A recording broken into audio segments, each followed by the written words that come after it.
Well, I would say that it was quite relieving that former President Babangida's book has one more time confirmed what we have always known to be the state of affairs with that queue. I have read so many books on that subject matter from the 1980s, and there were so many books on the matter already, even those written by the major participants in the queue. I have read the book by Colonel then Major Adewale Ademoyega, which was mentioned in Babangida's book as one of the 5 majors that were the leaders of that queue, while we struck. That was his own book. There were other books written by other people who were involved in that queue. Someone like Colonel Emmanuel Bosi of blessed memory, Ben Boulier, then Aboyega himself.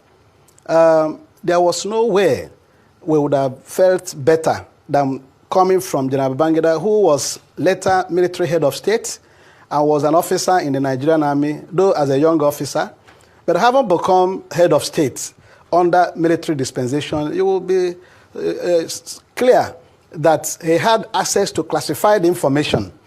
So he was not just writing as a young military officer when the coup took place. He wrote from the point of deep knowledge from classified information in the military. So that his statement was very emphatic, and truly speaking, the coup was not an Igbo coup.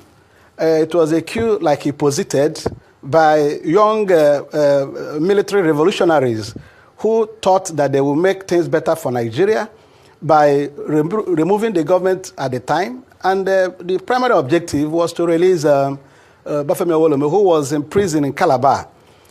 Even though they did not get to the point of releasing Awolowo from prison, events later showed that it was Ojukwu who released Awolowo from Calabar prison.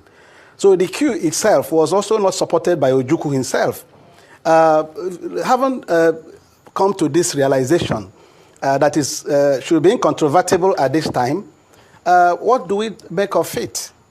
In terms of reparation and so on and so forth, my own is we should take advantage of this revelation and the clear statement made by General Babangida to begin the process of reconciliation and healing. The IGBOS of Nigeria have been held in so much contempt with successive administrations in Nigeria, starting from Gowon, and were put on a very dark spot in the affairs of this country that to organize a coup that killed some important people in Nigeria. But truthfully and reassuringly, this book has exposed that the Igbos themselves crushed the coup. Major Obienu from Nnewi was credited to be one person who played a very pivotal role in crushing the coup. Ojukwu was a commander in Kano at the time of the coup. And I read and also I heard from him personally, because I worked with him for 5 years until his death. He was national leader of ABGA and I was national chairman of ABGA. So at various times I discussed these matters with him to get the truth of the matter. He had telephone exchange with Major Nzogwu where he declined to support the coup. Ojukwu was an Igbo man and was somebody who played a major role going forward later in history. So I would like Nigerians to bury the hatchet and shift their mind from the narrative that the Igbos organize a coup for selfish reasons. The Igbos did not ask the officers to go and organize any coup. The Igbos have really been marginalized. That is, oh God. The Igbos are really, really marginalized. You see, when things like this happen, they keep saying, oh, the 1966 coup, the 1966 coup.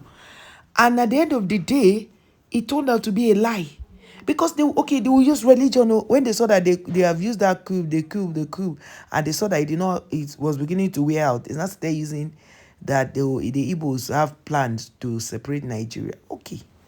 You people have done 3 ethnic groups. I'm still saying this thing, 3 ethnic groups. And you people will just do Hausa Yoruba for presidency. And the one that now went to South, only once, that was because Obasanjo pressed. And they gave Goodluck Jonathan. Goodluck Jonathan entered.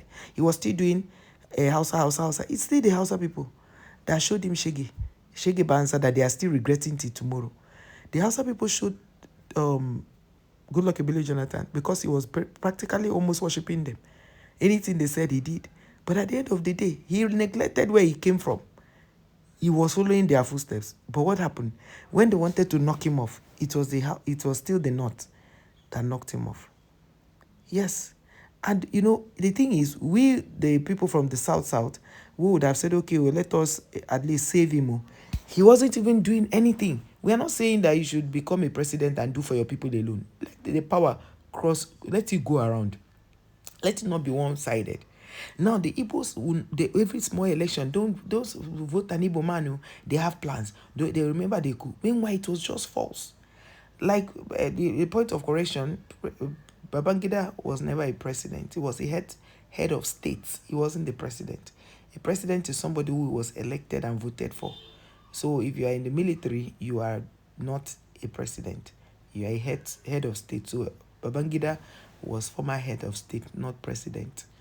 And there's an explanation I'll be posting soon, so that you understand what I mean by he was not a president. Babangida was a head of state. So if you go for an interview and they asked you, was Babangida a president of Nigeria, or Babangida is either president or just choose head of state, he was head of state, not a president. Guys, thank you so much for always clicking into our videos to watch. Please like, share, subscribe to the channel. God bless you. Please, I want to know your thoughts on the comment section on this.